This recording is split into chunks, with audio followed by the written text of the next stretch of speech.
Do you guys remember last week when I was doing the preview for the Colorado Rockies series? And I started out by saying the Colorado Rockies are really, really bad at baseball. Well, the Atlanta Braves are just the polar opposite of that. They are really, really good at baseball. That's your preview. Have fun. It's going to be a tough series for the Mariners. What is up? What is going on, everybody? Welcome back and welcome in to another series preview. I apologize for not having it up last week for the Diamondback series. Anytime the team doesn't have a day off and it's an end of the week series, it is really hard for me to get another video up. Even this one's going to be a little bit shorter than normal. But we are going to dive into the matchup here between the Atlanta Braves and the Seattle Mariners. Listen, the Braves are an outstanding baseball team. They can pitch, they can hit. I mean, they can field. There is nothing this team does not do well. I think pound for pound, they're the best team in baseball. If you want to debate Dodgers, Braves, I don't know who else really, that's fine. I'm not here to start an argument about it, but I'll put my money on the Atlanta Braves. They are fantastic. And I know they didn't win the World Series last couple of years, but I still think they've been the best team. Absolutely loaded. And I'm excited for this series. I think this is going to be a great challenge for the Seattle Mariners. I'm not coming at this series in terms of like, oh man, we're playing the Braves. This is going to be, awful and really tough. It's going to be tough, but this is a good challenge for this team to show maybe where they're at. Can they compete with the Atlanta Braves? If the Mariners want to be a World Series contender, which I do think they can be, these are the type of teams you are going to be playing to get that World Series title. It's going to have to be a team like the Atlanta Braves. So the Mariners, time to show their merit a little bit, and let's see if they can win a series. I absolutely think they can. Do I think they're going to be favored? No. The smart money probably said the Braves take 2 out of 3 here, but I absolutely think the Mariners can hang with the Braves pitching. It's just going to be a question of, can the Mariners bats get going and provide a little bit of offense here against the Braves?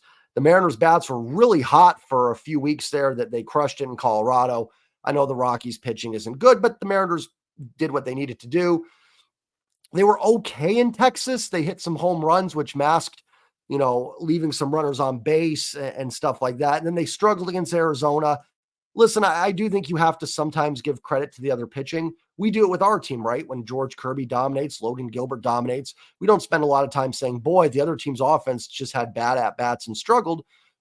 We praise our pitching. Now, if you're facing a bad offense, we'll mention it. But for the most part, we give the pitching praise. And I think this last series, the Diamondbacks pitching does deserve some praise. I'm not excusing necessarily a poor performance from the Mariners offense, but Gallen, Zacconi, and Brandon Pfaadt were all really good. They pitched well. Do I think the Mariners could have done a little bit more? Of course. But their pitching did deserve credit. Now, the Mariners are going to have to be better against the Braves offensively, because as good as I think Arizona is, and as good as I think Texas is, Atlanta is honestly, to me, another tier up. There's no easy outs in this offense. The pitching, like I said, is fantastic. So I've praised the Braves enough. But I do think the Mariners are capable. I absolutely do. So we'll see what they can do this series. Before I dive into it any further, do me a favor, hit that like button. If you're new here, please hit subscribe.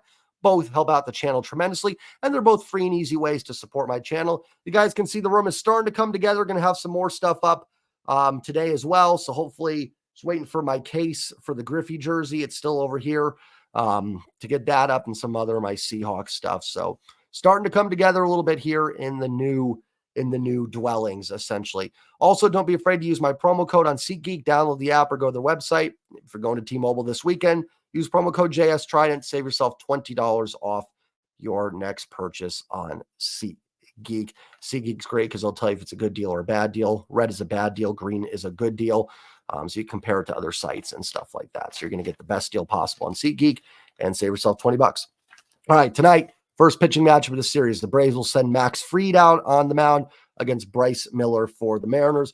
Now, Fried's ERA is a little high, 4.97, but his FIP is 3.97. His expected ERA is 3.87. He missed a lot of 2023 due to injuries, only pitched 77 innings.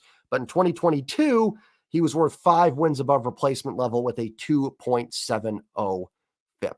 So Fried has been fantastic in the past. He's off to a nice start this year. Like I said, the ERA is a little high, but that's going to come down. He's going to be in the mid-3s somewhere with his ERA for sure. Left-handed pitcher, so we're probably going to see the typical left-handed lineup. Should see Luis Urias in there. I wouldn't mind Rojas getting some at-bats against a lefty. I mean, you could potentially like DH Urias and give Mitch Garver a day off. But I think if you're going to give Garver a day off, I'd rather see it against right-handers than left-handers. I know Garver's struggling, but I do think you want to play his bat against left-handed pitching. Me and Mariner Sir talked about that yesterday in our weekly recap. I know it's frustrating to watch Mitch Garver right now if you're a Mariners fan, but if you're not going to play him at least against lefties, then like there's really, what are you going to do? You need his bat to get going. So I do think you have to have Garver in there today. I mean, I wouldn't be against going with Rojas and Urias at DH. I would totally understand it. Talked about a little bit yesterday. The Mariners are going to option Jonathan Clase down and recall Sam Haggerty. Again, a move that I think makes sense. Rayleigh's getting most of the at-bats, which truthfully, I think is the right move. You spent, or you didn't spend, but you traded for Luke Rayleigh in the offseason. You had the Canzone injury. I think Rayleigh should be getting the majority of those reps. And if Clase is not going to be playing at least like 75% of the games, then you need to send him down, and Haggerty offers you a little bit more positional versatility, can hit lefties. Haggerty's had success at that. He's going to be able to play every position and can swipe a base for you as well. Not that Clase couldn't do that, but, and then if Haggerty has to sit for 5 days, you don't really care. With Clase, you're fighting because you want him in the lineup, but you also want to roll out the best possible lineup. If this was a team that was sitting at like 10-20 and we had zero expectations, I would say let Clase take his lumps a little bit. But this is a team that's trying to compete. I think the best move right now is Sam Haggerty, and I wouldn't be shocked if he is in the lineup today as well against the left-hander. Bryce Miller goes for the Mariners. Miller, 2.22 ERA. FIP's at 4.59, 29 strikeouts to 11 walks so far this year for Bryce Miller. Listen, I know I talk about FIP a lot in these videos, and I do want to explain a little bit. I do not think FIP is like the end-all be-all. Bryce Miller's FIP's a little high. I think he's been better than that. I've seen pitchers, a lot of times I like using it for the other teams even more than the Mariners because I don't get to watch a lot of Atlanta Braves baseball. So I don't really know by the eye test how Max Fried has looked this year. I would expect that ERA, just by knowing what I know about Max Fried, that a 4.97 ERA is very high for him. And when you look at the underlying statistics, the FIP, the expected ERA, it would indicate that ERA is probably going to come down. FIP is not perfect. FIP pretty much says that pitchers have control over 3 things. Four things, I guess. Strikeouts, walks, hit by pitch. You want to include walks and hit by pitch together, and then keeping the ball in the ballpark. Every ball put in play that's not out of the ballpark is kind of considered not in the pitcher's control. I don't necessarily agree with that all the time. Like, I get where it's coming from, and I use FIP over ERA if you were asking me to. But, I think getting barreled up off the wall is much worse than giving up, a base hit.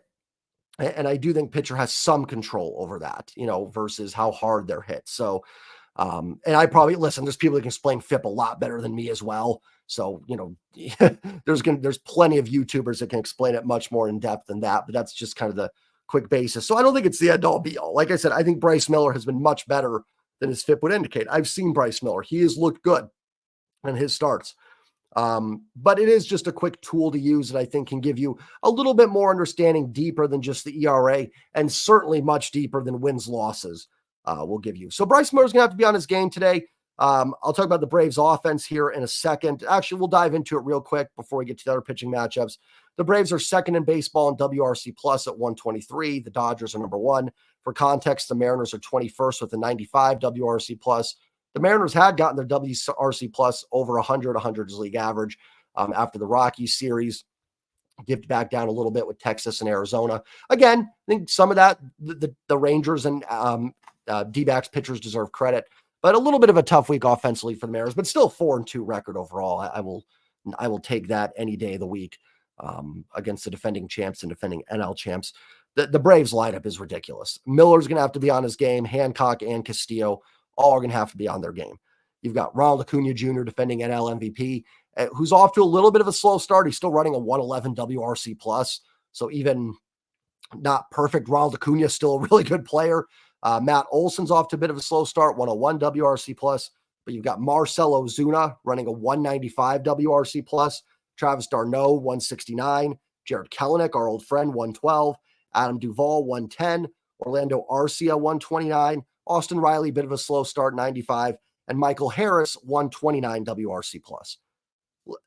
Listen, is Marcell Ozuna going to come down? Yeah, he's probably not going to have 195. I think Travis d'Arnaud is going to be 169. But guess what? Ronald Acuna's is going to go up. Austin Riley's is going to go up. Matt Olson's is going to go up. And they're 19-7. I mean, this lineup, there is no break, 1 through 9. There is no gimme out. There is no, I don't even think I wrote down Ozzy Albies in here, who I think has like a 140 or something WRC plus. I think I just forgot to write him down on the list there. So there's no break in this Braves lineup. The pitching has got to be perfect. Now, the good news for the Mariners is the pitching has been pretty close to perfect so far, especially in the last few weeks. But this is by far going to be their toughest test. Game 2 of the series will pit Ronaldo Lopez for the Braves against Luis Castillo for the Mariners. Now, if we're just going off of career, this might be the one game where I think the Mariners actually do have a pitching matchup advantage in this series. Kind of unfortunate that, not unfortunate, but you had Gerby. I always, Kirby and Gilbert. I don't know why I always combine it. It's either Gerby or Kilbert that I guess you could. Kilbert sounds kind of cool. We can go with that if I can say kill in these videos. You don't get Kirby and Gilbert in this series. You've got to go, Miller, Hancock, who Miller's been phenomenal, and Hancock outside of the Brewers game has been great, but definitely probably, if you're going to sort out this rotation, your bottom 2 guys there. So, but I will say that might be the one game where I do think the Mariners probably have the better starting pitcher. With that said, Ronaldo Lopez has been ridiculously good this year. A revival as he's gone back into a starting role. He started out his career as a starter with the White Sox, transitioned to a reliever, had some really good years, was traded to I believe he was on the Angels last year. As that door closed, probably a ghost in here I'm talking about. Who knows what's going on in this house right now. But that threw me off there. I was seeing that door close. Sorry, I lost my train of thought. Yeah, Lopez converted to a reliever. The Braves have moved him back to a starter, and my gosh, has he been good.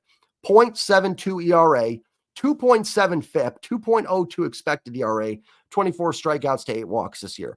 So, yeah, the 0.72 ERA is going to go up. No pitcher in the history of baseball is 0.72 ERA good. But he's been pretty close to that good if you go by the FIP and XFIP. Now, again, we're talking small sample for 24. It's a handful of starts. I think if you had to ask me, like, one game to win, take away the team's offenses or anything, would you rather have Ronaldo Lopez or Luis Castillo? I'd probably still take Luis Castillo. Castillo on the year, 3.24 FIP, 42 K, 7 walks.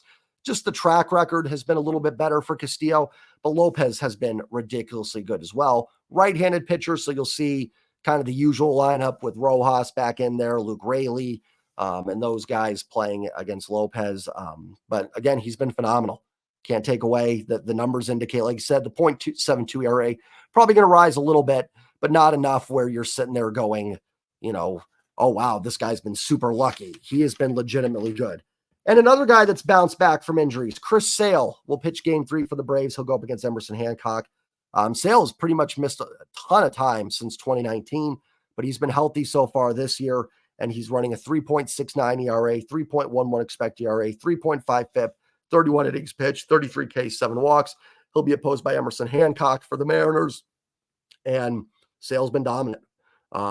It's rare for me to talk about a series where the Mariners just don't have a pitching matchup advantage, truthfully, in all 3 games. Now, baseball is more than just pitching. There's offense too, but the Braves offense is really good. Even Texas, defending champs. I thought the Mariners had a pitching matchup advantage in all 3 games against the defending champions. They don't here. In fact, I'd say they probably have one game where they have the advantage. Now, Bryce Miller's been great. He can match Max Fried. It's not the craziest thing ever that Miller pitches great tonight, or that Emerson Hancock can match Chris Sale. None of this is impossible by any means. So this isn't saying like they have no chance, but it's just very odd and rare to be talking about the Mariners maybe not having a pitching matchup advantage in a game, which just is crazy, because that's something that I think every series I've done, I've said they've had the advantage. The Braves bullpen, you don't get much reprieve there either. All these guys I'm going to mention have a FIP of 3.5 or lower. AJ Minter, Pierce Johnson, Raisel Iglesias, Joe Jimenez. Aaron Bummer's off to a slow start, but he's been a solid left-handed reliever in his career with the White Sox, and I think he was traded somewhere else last year. I don't remember, but I know mostly with the White Sox for sure. So their bullpen's lights out too, so you're not going to get any reprieve from the Atlanta Braves. I do want to look at our old friend a little bit, Jared Kellick, and look at his numbers. I'm going to pull it up here real quick on Fangraphs, and then I will try to screen share it as well. Jared Kellick. Let's see. I've got his page up. I just want to look at Kellick a little bit. Well, first, let me talk about Kellick for a minute. I saw some people asking on Twitter, do we boo, cheer Kellick? What's your take on it? I don't boo. The only people I'd ever boo are just like guys that are not good human beings, like OJ Simpson type people, stuff like that. You know, guys that are domestic abusers and things like that. Those are the guys that deserve to be booed. Jared Kelnick has not done nothing wrong as a person. He's a human being. Now, am I going to cheer him? No, he just wasn't very good in his Mariners tenure here. It's just a fact. I don't have any, I am not rooting against Jared Kelnick in any way, shape, or form. I have no animosity towards him. I don't have any problem with things he said this offseason. I don't agree with all of it. And I do not believe that the organization did him dirty. I know there's been some talk about that. The service time thing, listen, that's something every baseball organization does. We can say it's wrong, right? Whatever. Every team manipulates service time for players. It's been going on for decades. The Mariners aren't the only team. So I don't really hold that against them. And Kelenic got chances to perform. He didn't. He gets a change of scenery. Now, I didn't love the trade. I wasn't against trading Kelenic. In fact, I was pretty sure they would trade Jared Kelenic this offseason. I don't like that it was in a deal where you were dumping Marco and Evan White's contracts. I think Kelenic had a little more value than that to get something. So this isn't a defense of the trade or anything like that. I still don't love that trade, but I think it was time to move on. I think Jared Kelenic needed a change of scenery, and I hope it works out best for him. He just never really worked out here in Seattle. That's okay. Sometimes it doesn't. He's not going to get well, I'm not going to be at the game anyways, but he's not going to get a standing ovation from me. You know, people ask me about Gino. Yeah, because I thought Gino did a little bit more for the organization. He was a huge part of the success in 2022 and this team making the playoffs. So yeah, Gino kind of does. I'm not booing Kelenic. I don't boo anybody, and I don't think Kelenic deserves the Boo Birds writing down. I think he tried his best and worked hard. I don't doubt that at all. It just didn't work out here. And truthfully, at the end of the day, and even with Gino, like standing ovation, I wasn't clapping when he hit his double that gave the Diamondbacks that tied the game last night. That wasn't something I was cheering for. At the end of the day, these guys aren't Mariners anymore. I'm not paying a ton of attention to how they're doing, truthfully. And I'm more worried about the guys on the Mariners right now, wishing them all the best. I don't wish any player any ill will outside of, like I said, guys are just not good people. And again, we can disagree with maybe what Kelenic said, but he has a right to say it. So I'm not going to be on him for that. But let's look at some of his numbers so far this year. Let me see if I can pull up the screen share here. And it's more just out of curiosity. I know you guys can't see it real well. Kelnic's been worth 0.3 wins above replacement level, 305 average, 369 OBP, 373 slugging, 336 weighted on base average, 112 WRC plus. Been zero defensive, been worth no value defensively. I don't look at too much defensive metrics. You know, the guy's played what and how many games so far this year? 21 games. You know, I'm not going to look too much into defensive metrics here. I do want to look at his, you know, some of the power numbers here. Still no home runs. He's got 4 doubles. So he's not getting a lot of extra base hits. Let's see, does any triples? No triples. So 4 extra base hits this year for Jared Kelenic. I really don't understand where the power's gone. Listen, I know pitchers adjust, obviously, but this was a guy that hit 10 home runs in April last year. I mean, I thought we had seen the breakout. He was at an MVP level for April last season, and just the power just went nowhere. He hit 1 home run after that. I know he missed a month or 2 months essentially at the end of the year, but now into this year, we're a month in and the power's just gone. We know he's got power. I mean, the dude's hit the longest home run in Wrigley Field in StatCast history. The dude can hit the long ball. I just don't really know what's happened. If you guys have anything, let me know in the comments. Again, that might be something where people that are more like baseball coaches can break that down better than I can, but it's just crazy how his power's just really been zapped essentially. And I would venture to say, let me see if I can find his BABIP here. I'm going to guess he's running a very high BABIP so far this season. Yeah, he's running a 486 batting average on balls in play. What is the league average for batting average on balls in play for a hitter? Let me see. BABIP league av for hitters. So league average batting on balls in play is around 300. So yeah, he's running I wasn't sure what the league average was for hitters, essentially. I knew it wasn't 486, but I wasn't sure it was like 275 or 300 or something. So I'm going to go ahead and pull it out. But yeah, Kellick's running a 486 batting average on balls in play. So he's definitely been a little lucky so far this year. Truthfully, he doesn't look much different than the guy we saw in the second half of last year for the Mariners. That doesn't mean he doesn't have value. I actually think Kelnick's a pretty solid platoon outfield type guy. Like, if you take away the prospect status of Jared Kelenic, I think he absolutely has value. And then on a team like the Braves, perfect fit, right? Like they're already so loaded. You don't need him to be, he's probably going to hit ninth or something. That's totally fine for what you're looking for Atlanta. I think that's another thing too. It's a reset for him. If that's what he ends up becoming, that's a good player. There's nothing wrong with that. But in Seattle, obviously he wasn't drafted by the Mariners, drafted by the Mets and then in the Diaz-Cano trade. But, getting that label as the top prospect and a guy that's, along with Julio, kind of supposed to carry this organization into the next wave and the next generation, that's a lot of pressure. So when you fall into more of a platoon outfield role, you feel like a disappointment, or it looks like a disappointment to the fans. But when you go to a new organization that essentially gave up Jackson Kowar and Cole Phillips for you, that's got value. So while I do think Kelenick's been lucky so far this year, and that BABIP's going to normalize a little bit, and he looks very similar still to the player that he was in Seattle, that's still going to have value for the Atlanta Braves. I am, despite, and the preview probably sounded negative from a Mariners standpoint.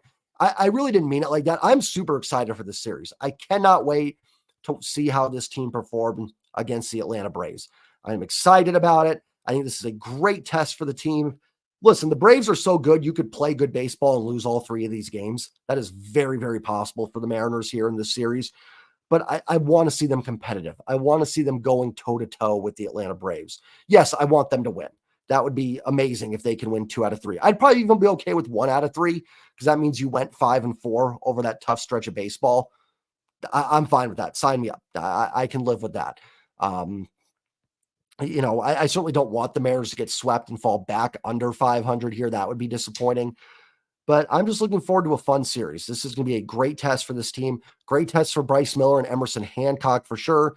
You get La Piedra going in the middle. Hopefully he's on his game the way he's been his last 2 starts. He's been phenomenal. Hopefully that can continue. And again, what did I say when the Mariners went to Texas? A chance to make a statement on the road. Now you're home with a chance to make a little bit of a statement. Tough finish yesterday. It would have been nice to finish off the sweep. Push that aside and beat the Atlanta Braves. Beat them. Show that you are a baseball team that is capable of competing in the American League and competing with the big boys. They've done it the last 2 series. Now you've got a really big boy coming in, but let's see if they can do it. I'm excited. This is going to be a fun series for the Mariners. I say that now, as the game goes, it might be a little more stressful than fun, but let's see if they can compete with them. I'm looking forward to it. Have a great day, everybody. Enjoy the series. I'll be back tonight with the post-game recap. As always, check out my video from last night with Mariner Sir, where we broke down the last 2 series. We're going to be doing that every Sunday. And then next week as well, we'll also have our monthly recap video up where we'll really be diving into the StatCast pages, Savant pages, really breaking down the Mariners and how they've looked through the first month of the season. Have a great day, everybody. Enjoy the series. Hit that like button, hit subscribe. And as always, go Mariners. Peace.